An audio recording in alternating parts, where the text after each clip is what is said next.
দুনিয়ায় ফজিলতপূর্ণ চারটি মসজিদের একটি হল মসজিদে কুবা। মহানবী সাল্লাল্লাহু আলাইহি সাল্লাম মক্কা থেকে মদিনায় হিজরত করার সময় মদিনার অদূরে কুবায় এ মসজিদ নির্মাণ করেন। মহানবী সাল্লাল্লাহু আলাইহি সাল্লাম নবুয়াত প্রাপ্তির পর এটাই প্রথম মসজিদ।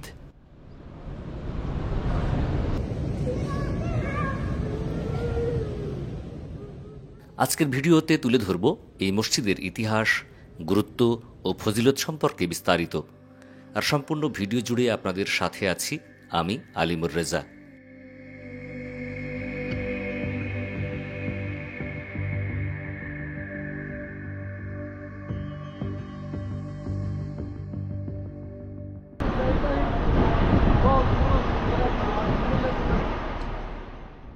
আজকে আমাদের মদিনা শহর জিয়ারা বা ভ্রমণ করার দিন।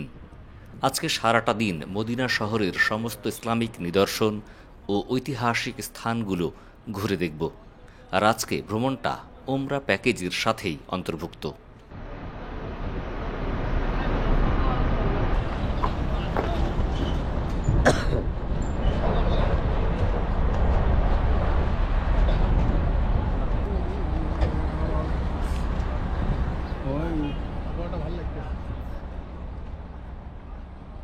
সকালের নাস্তা সেরে ৩০ জনের কাফেলা হোটেল থেকে বেরিয়ে মোয়াল্লেম সাহেবের ভাড়া করা বাসে উঠে পড়লাম।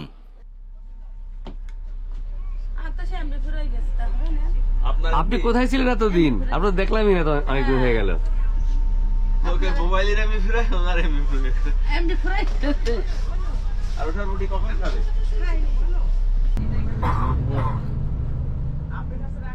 শুরু হলো আমাদের যাত্রা। নবীজির স্মৃতি বিজড়িত মদিনা শহরের রাস্তাঘাট পেরিয়ে ছুটে চলেছে আমাদের গাড়ি। আমাদের প্রথম দর্শনীয় স্থান হল মসজিদে কুবা। মোয়াল্লেম সাহেব মসজিদে কুবা সম্পর্কে সকলকে বিস্তারিত ধারণা দিতে লাগলেন। তুলে ধরলেন মসজিদের ইতিহাস ও ইসলামিক গুরুত্ব।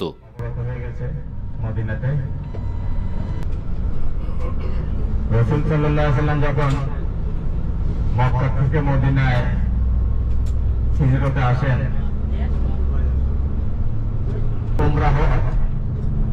উমরা হজের সওয়াব পাওয়া যাবে। এর জন্য আল্লাহর কাছে আমরা সবাই শুকরিয়া আদায় করি। সবাই বলে আলহামদুলিল্লাহ। আদায় করা মানে একটা উমরা হজের সওয়াব পাওয়া যাবে। জায়গাটা মসজিদে কুবা আমরা এসে গেছি এবং আপনারা গাড়ির নাম্বারটা দেখে কিছু ব্যাখ্যা করবো এবং মনে প্রাণে অনুধাবন করবো ইনশাআল্লাহ। দূর থেকেই দৃশ্যমান হচ্ছে ঐতিহাসিক কুবা মসজিদ। অবশেষে আমরা পৌঁছে গেলাম মসজিদ প্রাঙ্গণে। গাড়ি পার্কিং শেষে যাত্রা শুরু হলো।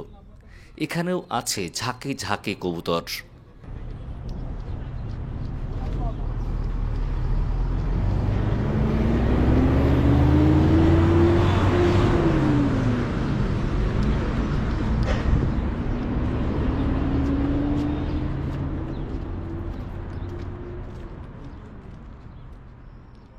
এবার আমরা এই মসজিদের ইতিহাস সম্পর্কে একটু জানার চেষ্টা করব। ইসলামের ইতিহাসে সবচেয়ে ফজিলতপূর্ণ ও মর্যাদা সম্পন্ন মসজিদ তিনটি: মক্কার মসজিদুল হারাম, মদিনার মসজিদে নববী ও জেরুজালেমের মসজিদুল আকসা। এরপর মসজিদে কুবা। এই মসজিদে নামাজ আদায় করলে এক ওমরার সমপরিমাণ সওয়াব হয়। আল্লাহ রাসূল সাল্লাল্লাহু আলাইহি ওয়াসাল্লাম নবুয়ত লাভের পর এটি ইসলামের ইতিহাসের নির্মিত প্রথম মসজিদ।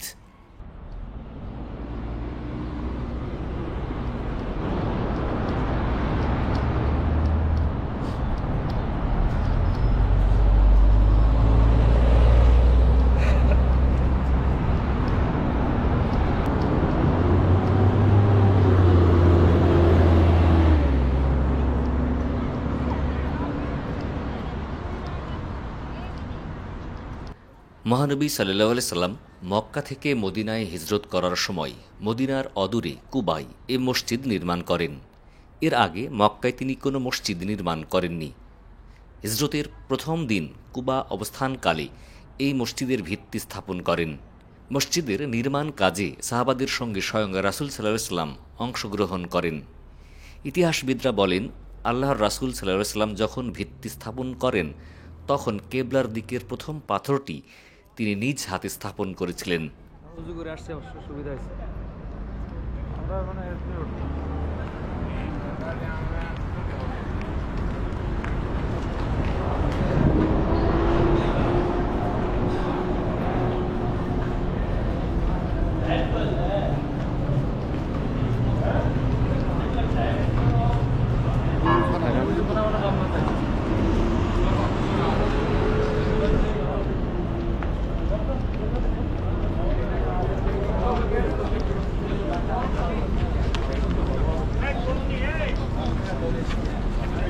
আরে এখন আর তল বাঁধা দরকার নেই, যাদের আমাদের সাথে ঘুরুক।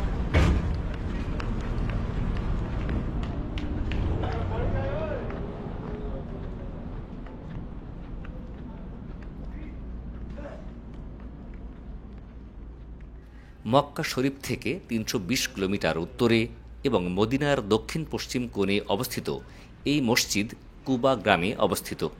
মসজিদে নববী থেকে এর দূরত্ব প্রায় ৫ কিলোমিটার। কুবা একটি বিখ্যাত কূপের নাম। সময়ের পরিক্রমায় এ কূপকে কেন্দ্র করে যে জনবসতি গড়ে উঠেছে তাকেও কুবা বলা হতো। এরই সূত্রে মসজিদের নাম হয়ে যায় মসজিদে কুবা। পবিত্র কোরআনে কুবার অধিবাসী ও মসজিদে কুবার প্রশংসা করেন আল্লাহ তাআলা। তিনি বলেন, যে মসজিদ প্রথম দিন থেকে তাকওয়ার উপর প্রতিষ্ঠিত, সেখানে অবস্থান করা আপনার জন্য অধিক সঙ্গত। সেখানে এমন কিছু লোক রয়েছে যারা পবিত্রতা পছন্দ করে, আর আল্লাহ পবিত্র ব্যক্তিদের ভালোবাসেন। সূরা তাওবা আয়াত ১০৮।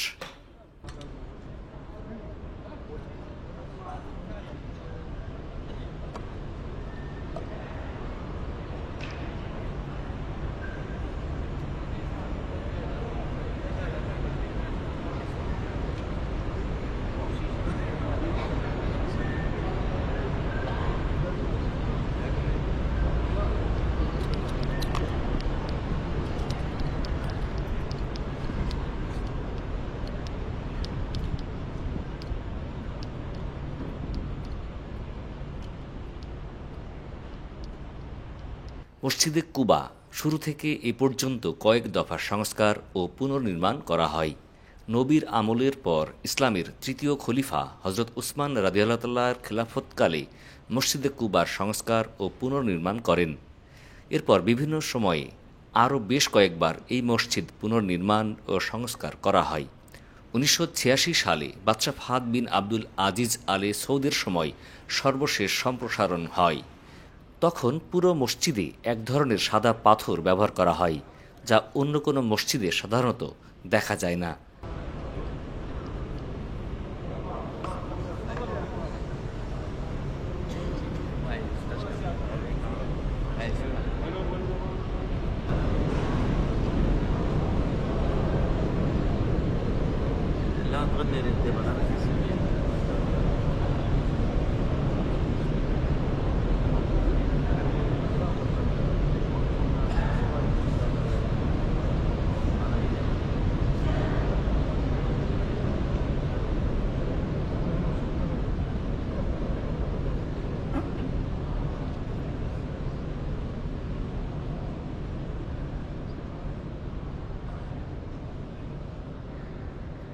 মসজিদে কুবার বর্তমান আয়তন ১৩,৫০০ স্কয়ার মিটার।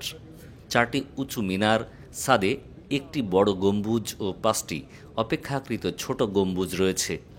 এছাড়া ছাদের অন্য অংশে ৫৬টি ছোট গম্বুজের অবয়ব রয়েছে। ২০,০০০ মুসল্লি একসঙ্গে নামাজ আদায় করতে পারে এই মসজিদে।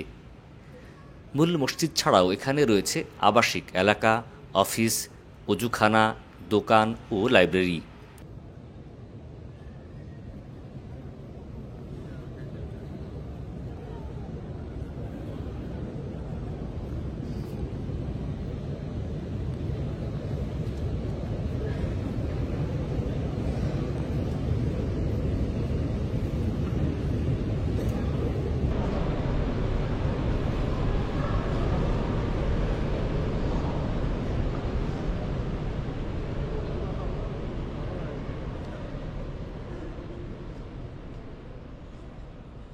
তবে মসজিদের মূল আকর্ষণ বিশাল গম্বুজ এবং এর চার কোনায় ৪টি সুউচ্চ মিনার।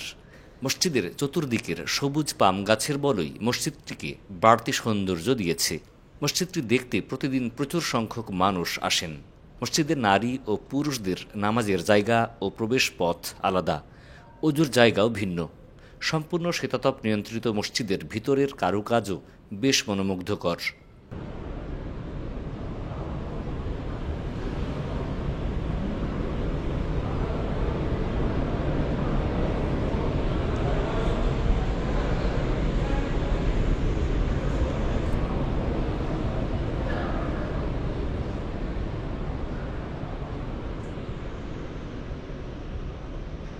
মূল মসজিদ ভবনের মাঝে একটি খালি জায়গা আছে, সেখানেও নামাজ আদায় করার ব্যবস্থা রয়েছে।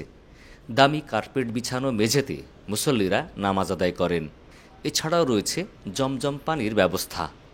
মসজিদের উত্তর দিক নারীদের জন্য সংরক্ষিত। 112 বর্গমিটার অংশ জুড়ে ইমাম ও মুয়াজ্জিনের থাকার জায়গা, একটি লাইব্রেরি, প্রহরীদের থাকার জায়গা এবং 450 বর্গমিটার স্থানে 12টি দোকান সমৃদ্ধ একটি বাণিজ্যিক এলাকা। মসজিদে 7টি মূল প্রবেশদ্বার ও 12টি সম্পূরক প্রবেশ পথ রয়েছে।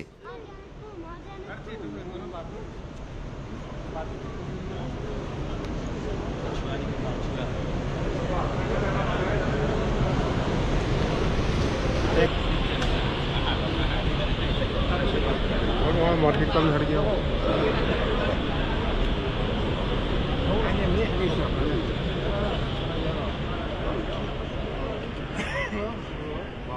প্রতিটি 10,80,000 থার্মাল ইউনিট বিশিষ্ট 3টি কেন্দ্রীয় শীতাতপ নিয়ন্ত্রণ যন্ত্র মসজিদকে ঠান্ডা রাখছে। মসজিদের বাইরে এ মসজিদ সম্পর্কে বর্ণিত কোরআনের আয়াত ও হাদিসের বাণীগুলো সুন্দরভাবে লিখে রাখা হয়েছে। ঐতিহাসিক কুবা মসজিদ শ্বেত বর্ণের একটি অনন্য স্থাপত্য কর্ম হওয়ার দরুন বহু দূর থেকে দৃষ্টিগোচর হয়।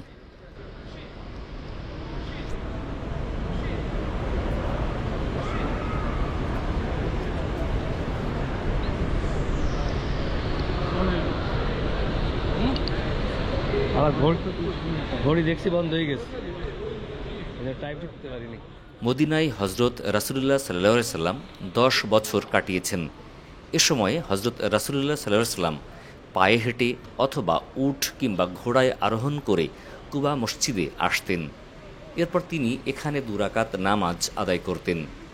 অন্য হাদিসে আছে প্রতি শনিবারে রাসূলুল্লাহ সাল্লাল্লাহু আলাইহি সাল্লাম কুবায় আগমন করতেন। আরেকটি হাদিসে বর্ণিত আছে মসজিদে কুবায় নামাজ আদায় করার সওয়াব একটি উমরার সমপরিমাণ। রাসূলুল্লাহ সাল্লাল্লাহু আলাইহি সাল্লাম আরও ইরশাদ করেন, যে ব্যক্তি নিজের ঘরে ভালোভাবে পবিত্রতা অর্জন করে মসজিদে কুবায় আগমন করে নামাজ আদায় করে তাকে 1 উমরার সমপরিমাণ সওয়াব দান করা হবে।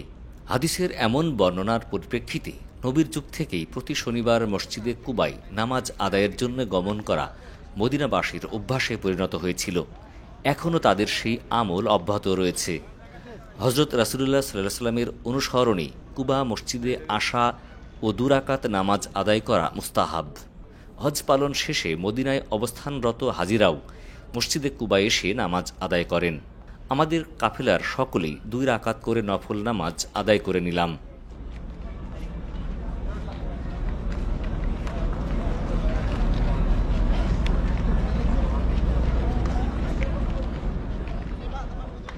বন্ধুরা, আজ বিদায় নিচ্ছি। দেখা হবে পরবর্তীতে মদিনা ভ্রমণের নতুন কোনো গল্প নিয়ে। ততদিন ভালো থাকবেন। আমাদের ভিডিও ভালো লাগলে আমাদের চ্যানেলকে সাবস্ক্রাইব করে লাইক ফলো করে সাথেই থাকবেন। আল্লাহ হাফিজ। আসসালামু আলাইকুম ওয়া রাহমাতুল্লাহ।